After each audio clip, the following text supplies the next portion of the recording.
Cassoline MF est un dispositif de plafond suspendu, adapté à la plupart des applications de revêtement sec.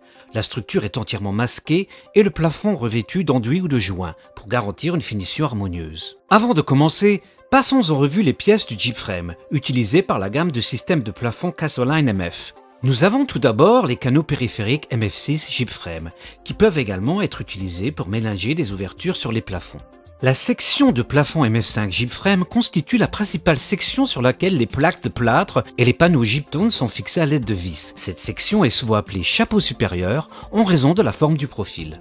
Le canal de soutien principal MF7 Jeep-Frame est le dispositif de soutien connecté aux sections de plafond MF5 Jeep-Frame. Les dispositifs de suspension de la structure du plafond peuvent être soit une cornière en acier FEA1 Jeep-Frame, des sangles de maintien MF8 Jeep-Frame, associés ou non avec des crochets acoustiques Jeep-Frame GAH1 ou GAH2, lorsqu'il convient de garantir des propriétés acoustiques optimales entre les étages. Les cales de soffit M12 Jeep-Frame sont utilisées afin de garantir des points de suspension au soffit structurel. Le MF11 Jeep-Frame désigne le jeu d'écrous et de boulons destinés au crochet des structures de plafond suspendues. La pince de raccordement Jeep-Frame MF9 est utilisée pour raccorder le Jeep-Frame MF5 au Jeep-Frame MF7. Sans oublier les vis de gypse Gyproc, les vis à tête mince Gyproc et les vis à tête mince du vérin Gyproc. Déterminer la hauteur et le niveau requis du plafond, marquer la position et fixer le canal périphérique MF6 Jeep-Frame sur les murs tous les 600 mm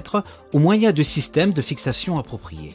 Marquer le point de fixation de la cale du soffit MF12 Jeep-Frame sur le soffit structurel tous les 1200 mm dans les deux directions afin de former un système de 1200 par 1200. Utilisez un cours d'eau à tracer pour marquer les centres de fixation. Mesurez et prédécoupez la sangle de maintien MF8 Jeep-Frame ou la cornière en acier FEA1 Jeep-Frame. Marquez et percez le dispositif de maintien afin de permettre la fixation à la cale du soffit MF12 Jeep-Frame à l'aide des boulons et des écrous MF11 Jeep-Frame.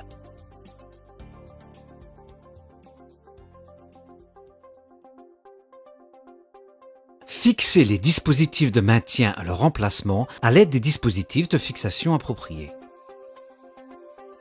Ne coupez et ne tordez pas la cornière en acier FEA1 Jeep-Frame et n'insérez pas de garniture à des emplacements qui ne seraient pas directement alignés sur le dispositif d'appui. Cette méthode de fixation réduit de manière significative la capacité de charge et ne peut donc être utilisée comme méthode de suspension. Une méthode alternative de suspension pourra être mise en œuvre. Ici, la cornière en acier FEA1 Jeep-Frame sera coupée, pliée et perforée afin de permettre une fixation directe sur le soffit structurel. Vous devez garder à l'esprit que les charges maximales seront réduites de 25% dans le cadre d'une telle méthode. S'agissant des plafonds en plaques de plâtre à double couche, les cornières en acier FEA1 Jeep-Frame seront fixées au plus tous les 200 mm.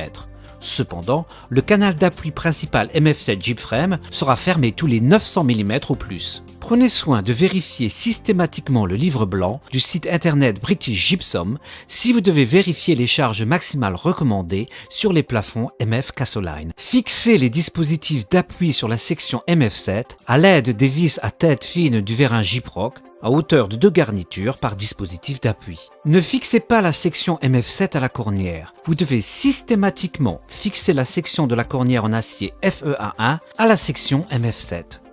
Lors de l'extension des sections MF7 Jeep-Frame, celles-ci seront superposées d'environ 150 mm et fixées ensemble au moyen de 2 vis à tête fine du vérin Gyproc. Poursuivez l'installation de la section d'appui principale MF7 Jeep-Frame.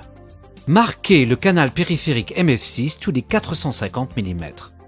Mettez en place la grille secondaire en faisant passer les sections de plafond MF5 Jeep-Frame tout en formant des angles droits avec la partie inférieure de la grille principale à 450 mm des axes en la positionnant dans le canal périphérique MF6 Jeep-Frame. Raccordez le MF5 Jeep-Frame au MF7 Jeep-Frame au moyen de la pince de raccordement MF9 Jeep-Frame.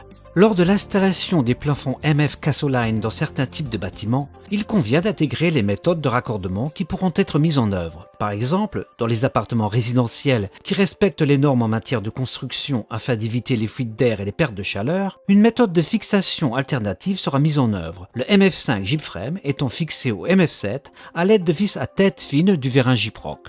Cette méthode permet de régler le problème connu sous le nom de soulèvement de plafond dans le cas plutôt improbable où il surviendrait. Si vous souhaitez étendre la section MF5, mettez en place un chevauchement de 150 mm et procédez aux fixations à l'aide des vis à tête mince Gyproc ou utilisez une pince à sertir.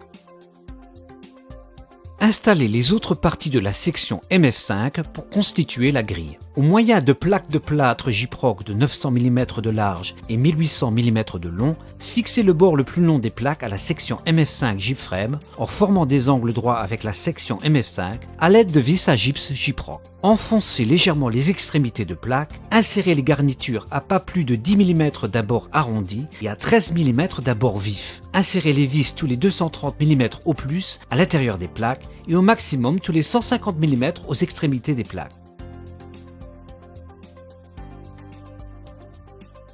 Les joints des plaques seront décalés au fil de l'installation jusqu'à la formation du plafond. C'est fait, votre plafond est maintenant terminé et vous pouvez passer au plâtrage ou à l'assemblage.